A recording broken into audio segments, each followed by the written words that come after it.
안녕하세요. 생명의 빛 광성교회 이춘태 목사입니다. 몇 년 전 이스라엘 성지순례를 다녀오게 되었는데요. 제 기억에 가장 남는 곳이 유다 광야였습니다. 뜨거운 태양 아래 30분만 있어도 숨이 막히는 그런 열악한 지역이었는데, 그럼에도 불구하고 그곳에서 많은 상념과 깨달음과 영감이 찾아오더라고요. 왜 그랬을까요? 예수님께서 시험 받으셨고 다윗이 연단받았고 이스라엘 백성들이 그 광야에서 하나님의 훈련을 받은 곳이기 때문이죠. 이스라엘 사람들은 광야를 하나님의 말씀이 내려오는 곳, 하나님 말씀이 떨어지는 곳이라고 표현을 합니다. 광야라고 하는 히브리어는 미드바르라고 하는 단어거든요. 그런데 말씀은 다바르라고 하는 단어입니다.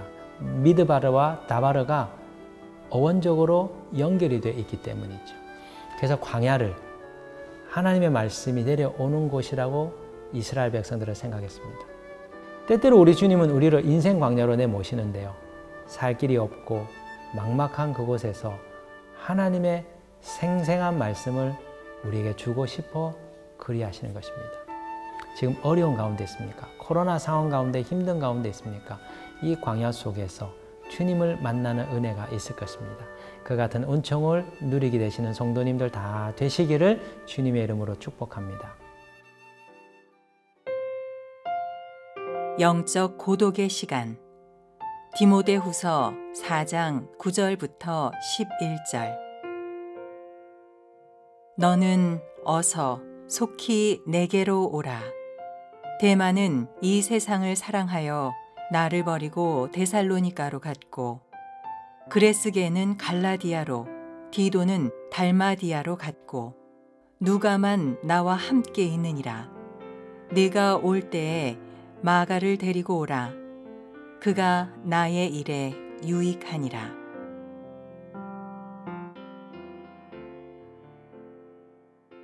오늘 우리가 생각해 볼 말씀은 영적 고독에 대한 것입니다. 코로나 상황이 장기화되고 있는데요. 이런 상황에서 우리가 믿음 생활을 어떻게 해야 될까? 우리에게 닥칠 여러 가지 영적인 영향과 요소들이 무엇일까 생각해 보면 이 영적 고독은 중요한 이슈가 됩니다.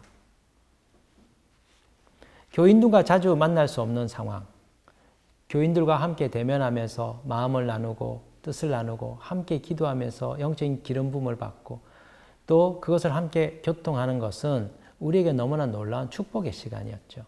그런데 서로 교통할 수가 없습니다. 대면함으로써 오는 은혜의 흐름이 있는데 그것이 단절되어 버렸습니다. 근무도 집과 일터 그리고 재택근무로 바뀌어져 버렸습니다.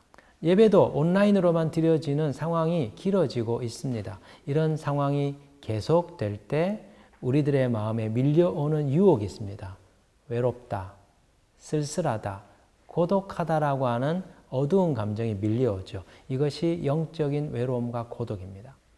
그런데 이런 영적인 울적함과 외로움을 쉽게 생각하면 안 됩니다. 이것이 우리를 실족하게 만드는 영혼의 덫이 되기 때문이죠. 외로울 때는 두 가지의 유혹에 빠집니다. 하나는 성적인 유혹에 빠지고 다른 한 가지는 탐욕과 소유에 대한 유혹에 빠집니다. 그리고 방탕한 삶으로 빠지게 되죠.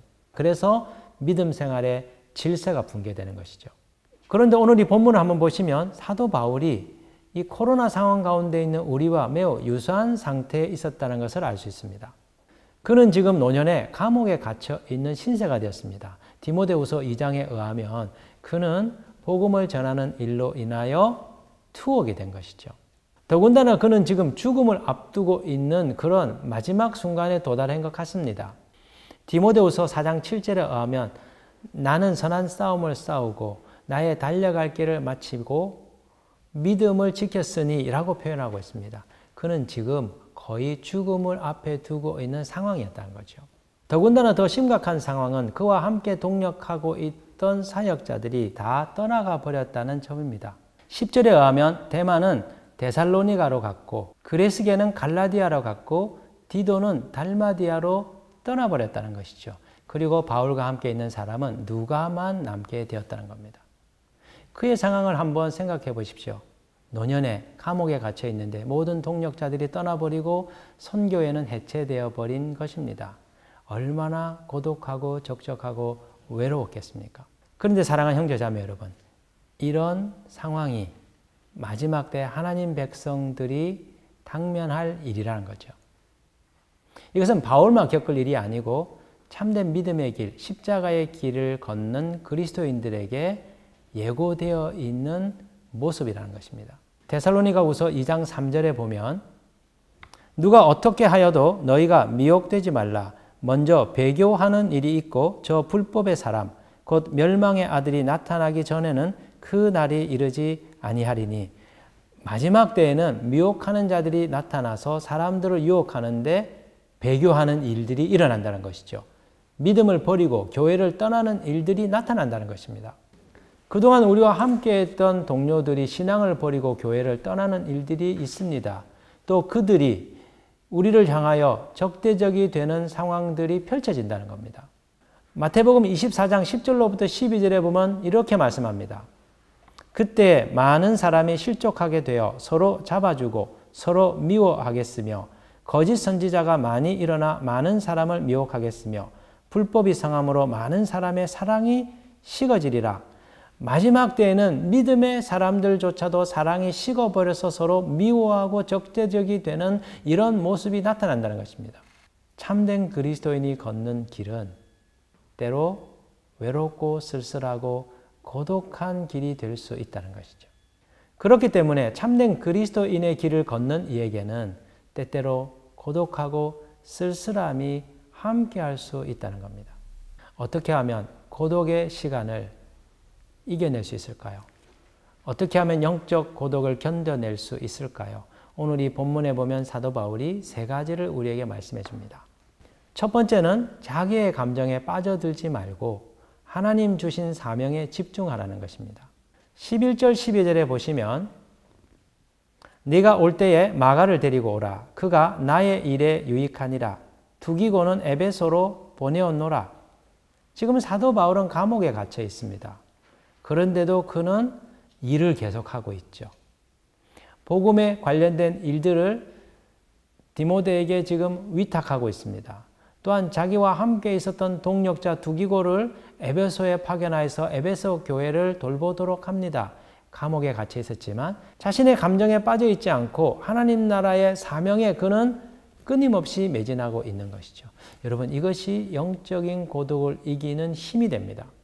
영적인 고독을 이겨내기 위해서는 자신의 감정에 매몰되지 않고 하나님 주신 그 사명을 향하여 끊임없이 전진하는 것이죠. 두 번째는 영적인 독서입니다. 13절에 보시면 네가 올 때에 내가 드로아 가보의 집에 둔 겉옷을 가지고 오고 또 책은 특별히 가죽 종이에 쓴 것을 가져오라. 디모데에게 책을 가져와 달라고 부탁을 하고 있습니다. 어떤 책일까요? 대부분 학자들은 아마도 성경책이었을 것이라고 얘기들을 합니다. 감옥에 있으면서 사람들이 다 떠나버린 그 고독한 상황 속에서 바울이 무엇을 지금 의지하려고 합니까? 영적인 독서죠. 여러분, 고독한 때는 한편으로 우리가 영적으로 성장하고 자라갈 수 있는 때입니다. 영성가들은 고독의 때를 영혼을 재련하는 하나님의 시기라고 얘기들을 합니다. 우리를 홀로 두십니다. 그리고 하나님 앞에 서게 합니다. 그리고 하나님으로부터 오는 새로운 진리의 빛을 조명받음으로써 이전과 다른 차원의 깨달음의 자리로 이끄신다는 것이죠. 여러분, 외롭고 고독한 때 말씀과 기도로 깊은 영성의 시간을 보내신다면 우리가 주님의 형상으로 빚어지고 변화되는 놀라운 은혜를 경험하게 되실 것입니다. 코로나 시대에 주님이 우리에게 은총의 기회를 주셨습니다. 영적으로 성장하고 깊어질 수 있는 영적인 재련의 시간들을 주신 것이죠. 세 번째로 고독의 시간을 견딜 수 있는 것은 영혼의 친구와 함께하는 것입니다. 9절에 보면 디모데를 향하여 너는 내게 속히 오라고 말합니다. 왜요? 자신과 함께 해줄 영적인 친구가 필요했기 때문이죠.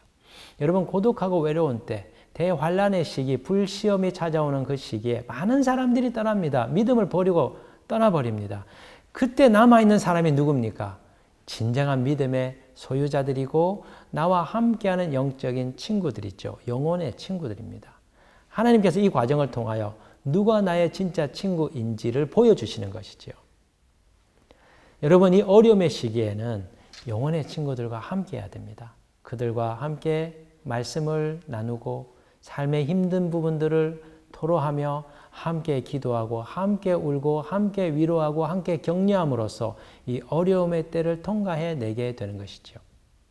다윗과 요나단처럼 영혼이 함께 결속되어 있는 그 믿음의 형제 자매들은 하나님 나라를 위하여 별처럼 빛나는 믿음의 용사로 다시 태어날 수 있기 때문입니다. 주님이 이 코로나 시대에 우리들을 위하여 숨겨놓은 영혼의 친구를 발견하게 하실 것입니다. 오늘 눈을 열어 그가 누구인지를 찾아보십시오. 그리고 그와 함께하는 그 영적인 풍성함과 기쁨과 그 교제를 나누어 보십시오. 너끈히 이 코로나 시대의 이 황폐함과 답답함을 이기고도 남게 하는 주의 은혜가 그를 통하여 우리에게 찾아오게 될 것입니다. 힘들고 어려우시지만 코로나 시대를 견뎌내는 믿음의 성도님들 되시기를, 누군가의 영혼의 친구가 되고 누군가 함께함으로 힘을 얻게 하는 존재가 되는 복된 하루가 되시기를 주님의 이름으로 축원합니다.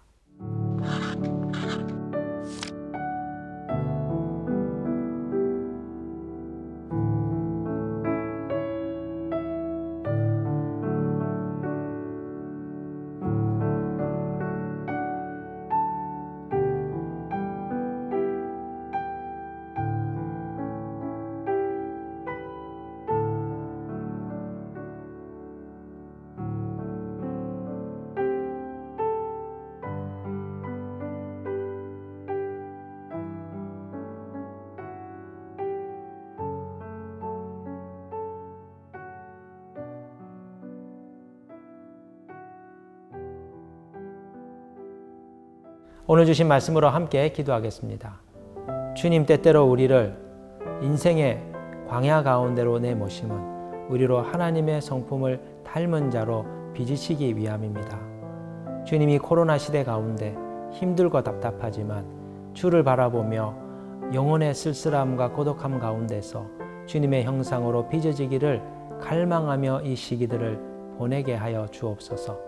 영적인 독소와 감정에 매몰되지 아니하고 주신 사명 감당하게 하시며 내가 발견한 영혼의 친구들과 함께함으로 이 어려움을 너끈히 이겨내는 은총을 허락하여 주옵소서. 예수 그리스도의 이름으로 기도드립니다. 아멘.